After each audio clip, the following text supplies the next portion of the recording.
लेके कुछ और ट्रिग्नोमेट्रिक सॉल्यूशन। जैसा कि मैंने आप लोगों से वादा किया था कि मैं आऊंगी कुछ वर्ड प्रॉब्लम्स का सॉल्यूशन लेके जो बेस्ड होगा एंगल ऑफ डिप्रेशन और एंगल ऑफ एलिवेशन। हमने ऑलरेडी कंप्लीट कर लिया है टू प्रूफ के बहुत सारे क्वेश्चंस। अगर अभी भी आपको कोई पर्टिकुलर क्वेश्चन में डाउट है तो कमेंट सेक्शन में कमेंट करके जरूर लिखे, मैं डेफिनेटली उसका सोल्यूशन आपके लिए लेके आऊंगी। बट अभी के लिए कंटिन्यू करते हैं word problem. So let's get started. So जैसा कि आपको अभी स्क्रीन पे क्वेश्चन दिख रहा होगा, a boy is standing at A distance of 48 meter from the building, observing the top of the building, making an angle of elevation of 40 degree. Find the height of the building. अभी एक लड़का खड़ा है एक building से 48 metre distance में और नीचे से ऊपर तक देख रहा है, तो 30 डिग्री का एंगल ऑफ एलिवेशन बना रहा है। हमें फाइंड करना है हाइट ऑफ द बिल्डिंग। सो हम एक रफ डायग्राम पहले क्वेश्चन को बेस करके बनाते हैं, फिर उसका सोल्यूशन करेंगे। आप लोग गिवन और फाइंड लिख के स्टार्ट करना, मैं डायरेक्ट सोल्यूशन पे जा रही हूँ ताकि अपना टाइम बचे और हम ज्यादा क्वेश्चन सॉल्व। सो यहाँ पे मैं एक रफ डायग्राम पहले क्वेश्चन के बेसिस पे बनाती हूँ। If this is my building, let it as A and B. A B अगर मेरा बिल्डिंग है और लड़का इधर खड़ा है, यहाँ से ये जो डिस्टेंस है this is 48 metre. Let it as point C. Point C पे लड़का खड़ा है, ए बी मेरा बिल्डिंग है। सी पॉइंट से ए की तरफ देख रहा है, बिल्डिंग का टॉप अभी ए है और बेस है बी, तो वो यहाँ से ऊपर तक देख रहा है। एंगल ऑफ एलिवेशन जो बन रहा है दैट इज 30 डिग्री। बिल्डिंग है, बिल्डिंग से 48 मीटर डिस्टेंस में लड़का खड़ा है और बिल्डिंग के ऊपर देखने के लिए जो एंगल ऑफ एलिवेशन बना रहा है दैट इज 30 डिग्री। तो we need to find height of the building. So अभी पहले साइड्स को हम रिनेम कर लेते हैं। This is perpendicular, this is base, this is hypotenuse. अगर आप लोग ये चीजें भूल गए हो तो एक बार रिविजन के लिए प्रीवियस वीडियोस देख लीजिए एंगल ऑफ एलिवेशन और एलिवेशन का, तो आपको चीजें क्लियर हो जाए। तो अभी हमने परपेंडिकुलर, बेस और हाइट रिनेम कर ली। हमें थीटा का वैल्यू दिया है 40 डिग्री, गिवन है बेस, फाइंड करना है परपेंडिकुलर। सो कौन सा रेशियो यहाँ पे हम यूज करेंगे? जो रेशियो हमारा परपेंडिकुलर और बेस के ऊपर बेस्ड है that is tan theta. So solution start करते हैं। tan theta is equal to perpendicular upon base. tan theta का वैल्यू यहाँ पे क्या दिया है? tan 30 degree is equal to perpendicular upon base का वैल्यू इज 48। अभी यहाँ पे हमें डालना है tan 30 का वैल्यू 1/√3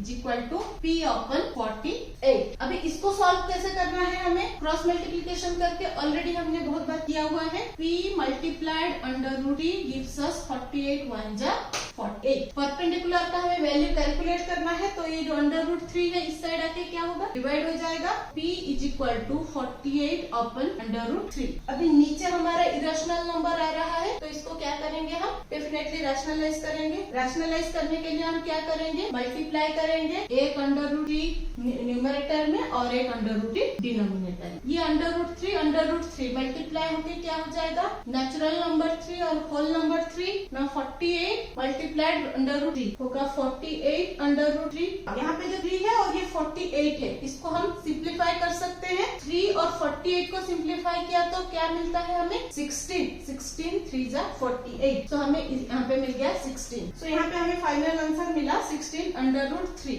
अभी अगर मुझे √3 का वैल्यू गिवन नहीं है तो मैं यहाँ तक लिख के फाइनल आंसर खत्म करूंगी। बट अगर मुझे √3 का वैल्यू गिवन है, बहुत बार मैंने √3 का वैल्यू आप लोगों को बोल दिया है, √3 इज इक्वल टू 1.73। अगर गिवन है तो क्या करेंगे हम? 16 मल्टीप्लाइड 1.73। इसको कैसे सॉल्व करना है उसका भी प्रोसेस मैंने प्रीवियस वीडियोस में बोला है। 16 मल्टीप्लाइड 173 अपन 100। सो अगर ये पूरे चीज को हम सॉल्व करते हैं, 16 को 173 से मल्टीप्लाई करते हैं और 100 से डिवाइड करते हैं, या 100 और 16 को सिंप्लीफाई करके 173 से मल्टीप्लाई करते हैं, जैसे भी करते हैं, the final answer we will get is 27.68 and the unit will be metre. So our final statement will be the height of the building AB is 27.68 metre if we are given root का value. अगर given नहीं है then 16√3 metre will be the answer. So चलते हैं हमारे second question की तरफ। जैसा आपको स्क्रीन पर भी क्वेश्चन दिख रहा होगा, an observer standing at the top of the lighthouse looking towards the sea, making an angle of depression of 30 degree. The height of the lighthouse is 100 meter. Find the distance between the lighthouse and the sea. So as usual पहले हम diagram बना लेते हैं, rough diagram. अगर rough diagram हम बना लेते हैं, हमारा जो सोल्यूशन है आधा वहीं पे सॉल्व हो जाता है और बाकी आधा हमें बस एक स्टेप में कैलकुलेशन करके निकालना होता है। So let it as our light house XY। Observer यहाँ खड़ा है, सपोज सीप यहाँ पे है, ये उसका डिस्टेंस है लाइट हाउस से।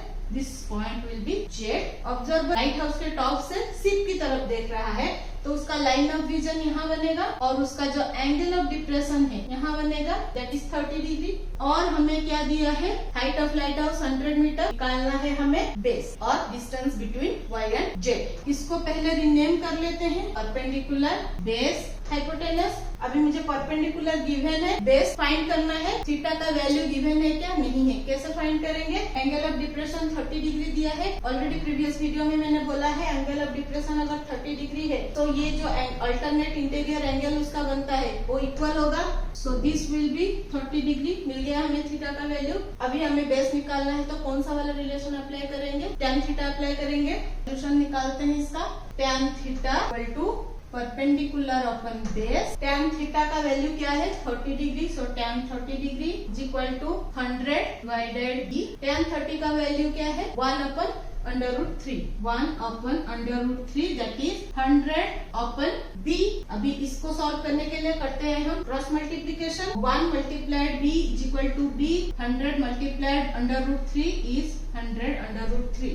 सो ये निकल गया हमारा आंसर आज पर द स्टेप्स। अभी अगर मुझे यहाँ पे √3 का वैल्यू गिवन नहीं है तो मैं यहाँ तक फाइनल आंसर लिख दूंगी। अगर क्वेश्चन में √3 का वैल्यू 1.73 गिवन है तो क्या करेंगे हम, 100 मल्टीप्लाइड 1.73, अभी 100 मल्टीप्लाइड 173 अपन 100 यहाँ कैंसिल हो जाएगा तो हमारे पास बचा क्या, 173 मीटर। सो हमारा फाइनल आंसर इस केस में 173 मीटर होगा, जहाँ पे मुझे √3 का वैल्यू गिवन है। अगर गिवन नहीं है तो ये होगा मेरा आंसर, अगर गिवन है ये होगा मेरा आंसर। आई होप ये क्वेश्चन का सोल्यूशन आपको क्लियर हुआ होगा। चलते हैं और एक क्विक सोल्यूशन लेके आए आपके लिए और एक वर्ड प्रॉब्लम। तो सॉल्व करते हैं और एक क्वेश्चन। तो जैसा कि आपको अभी स्क्रीन पे क्वेश्चन दिख रहा होगा, 2 buildings are facing each other on the opposite of the road. एक रोड है, रोड के दो साइड में 2 बिल्डिंग है। तो रोड है उसका जो विड्थ है दैट इज 15 मीटर। अभी जो फर्स्ट बिल्डिंग है, फर्स्ट बिल्डिंग से जब सेकेंड बिल्डिंग की तरफ कोई इंसान देख रहा है तो वहाँ पे एक एंगल ऑफ एलिवेशन जो बन रहा है that is 30 degree. First building का हाइट हमें गिवन है 12 मीटर, हमें निकालना है सेकंड बिल्डिंग का हाइट। अभी यहाँ से एक चीज क्लियर हो रहा है कि फर्स्ट बिल्डिंग का हाइट सेकंड बिल्डिंग से छोटा है, क्योंकि फर्स्ट से सेकंड तक जो एंगल बन रहा है that is angle of elevation. So उसको बेस करके पहले हम रफ डायग्राम बनाते हैं और उसके बेसिस पे सॉल्व करते हैं। Let A B our first building. तो as per the question first building का जो हाइट है वो 12 मीटर है और ये हाइट सेकंड बिल्डिंग से कम है, क्योंकि एंगल ऑफ एलिवेशन दोनों के टॉप के बीच में बन रहा है। सो इसको लेते हैं हम second building, let it as CD। ये जो रोड है उसके बीच में उसका जो विड्थ है दैट इज 15 मीटर। अभी यहाँ से फर्स्ट बिल्डिंग के टॉप से सेकंड बिल्डिंग के टॉप तक ये जो एंगल ऑफ एलिवेशन बन रहा है दैट इज 30 डिग्री। ये होगा मेरा लाइन ऑफ विजन और ये बनेगा मेरा angle of elevation that is 30 degree. अभी मुझे यहाँ पे सेकंड बिल्डिंग का हाइट निकालना है और वैल्यू ऑफ CD निकालना है। अभी ये जो पॉइंट पे एंगल ऑफ विजन बन रहा है, इस पॉइंट को हम नाम दे देते हैं E। अभी हम क्या करेंगे, कैलकुलेट करेंगे DC। अभी इस डायग्राम के हिसाब से ABCE एक रेक्टेंगल बन रहा है। ऑलरेडी हमने 2-3 क्वेश्चन में पहले सॉल्व किया है। ये रेक्टेंगल क्यों बन रहा है, करते हैं उसका solution start. So AECB is a rectangle. अभी अगर ये रेक्टेंगल है तो ऑपोजिट साइड के जो लेंथ है, विड्थ है, दोनों सेम होंगे। तो ये 12 है तो ये ऑपोजिट साइड सेम होगा, 12 होगा। और ये 15 है तो ये जो लाइन ऑफ विजन है ये भी 15 बनेगा। अभी मुझे ये जो ट्रायंगल है, ये ट्रायंगल में 15 मिल गया, 30 डिग्री गिवन है। अगर मैं DE का वैल्यू निकाल देती हूँ, मुझे CE का वैल्यू पता है तो मुझे पूरा CD का जो हाइट है मिल जाएगा। आधा पता है, बाकी आधा निकाल लेंगे, दोनों का सम ले लेंगे तो फाइनल हाइट जो है हमें मिल जाएगा। तो अभी हमें ये ट्रायंगल पे जाना है, तब तक हम जितने हमारे इंफॉर्मेशन हमने इकट्ठा किया उसको लिख लेते हैं। So AECB is a rectangle, so AB is equal to CE that is 12 metre, BC is equal to AE that is 15 metre, DC is equal to DE plus EC in triangle ADE। Triangle ADE में angle E होगा हमारा 90 degree, angle A जो है वो है 30 degree. अभी यहाँ पे अगर मैं इसको बेस को हाइपोटेनस और इसको परपेंडिकुलर नेम करती हूँ तो मुझे पता क्या है, बेस निकालना है परपेंडिकुलर। तो हमें यहाँ पे कौन सा रिलेशन अप्लाई करना है, कौन सा रेशियो अप्लाई करना है, टैन थीटा वाला रेशियो अप्लाई करना है। Tan theta is equal to perpendicular upon base, यहाँ पे हमें दिया है थीटा का वैल्यू 30 डिग्री, परपेंडिकुलर निकालना है, बेस हमारा है 10। तो टैन 30 का वैल्यू क्या है 1/√3 परपेंडिकुलर अपन बेस। अभी इसको क्रॉस मल्टीप्लाई करेंगे तो हमें क्या मिल जाएगा, परपेंडिकुलर इज इक्वल टू 10/√3 को मल्टीप्लाई करेंगे, p/√3 इसको मल्टीप्लाई करेंगे 15। अभी p का वैल्यू के लिए √3 इधर डिवाइड हो जाएगा। इसको अगर मैं रैशनलाइज करती हूँ, क्योंकि यहाँ पे मुझे इरेशनल नंबर मिल रहा है तो हम क्या करेंगे, रैशनलाइज करेंगे। सो √3 मल्टीप्लाई किया, सो 15/√3 ये कैंसिल होके हो गया 5, हमें मिला 5/√3। सो ये मिला मुझे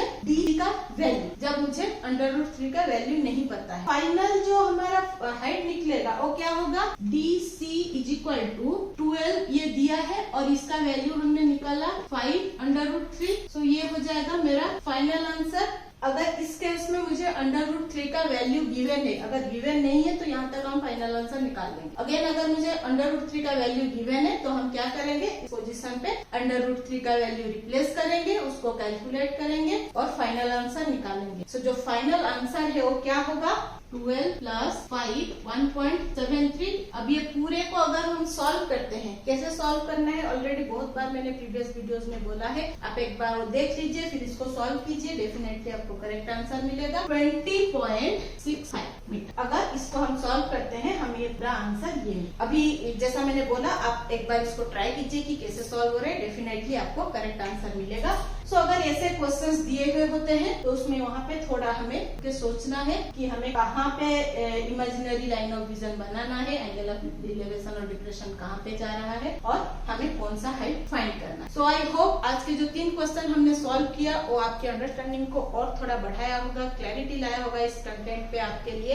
कल मैं आऊंगी 2 इंटरेस्टिंग वर्ड प्रॉब्लम के सोल्यूशन के साथ जो आपके थॉट प्रोसेस को क्रिटिकल थिंकिंग करने के लिए मजबूर करेगा। जाने से पहले subscribe the channel, bell button को क्लिक करके ऑल ऑप्शन को सिलेक्ट कर लीजिए ताकि आपको आने वाले वीडियोस की नोटिफिकेशंस मिलते रहे। अगर आपको कोई डाउट है डेफिनेटली कमेंट सेक्शन में लिखिए, मैं उसका सोल्यूशन जरूर आपके लिए लेके आऊंगी। लाइक और शेयर करना मत भूलें ताकि बाकी लोगों को भी हेल्प मिलता रहे।